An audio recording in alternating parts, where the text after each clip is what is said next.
protecting children is not a choice. It is perhaps our deepest and most profound responsibility. Przemoc seksualna wobec dzieci to nie jest temat, o którym można mówić spokojnie. Każdy taki czyn to zniszczone dzieciństwo, trauma na całe życie, często bez możliwości pełnego powrotu do zdrowia psychicznego. Que los menores en general son un grupo de riesgo cada vez más vulnerable.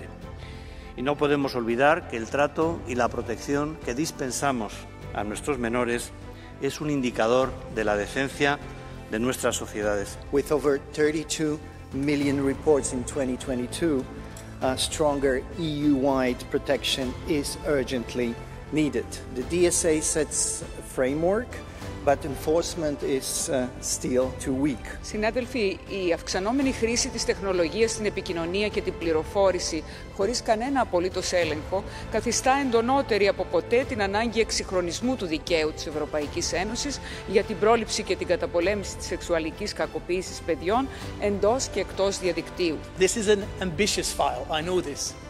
But can you ever be ambitious enough when it comes to protecting our children?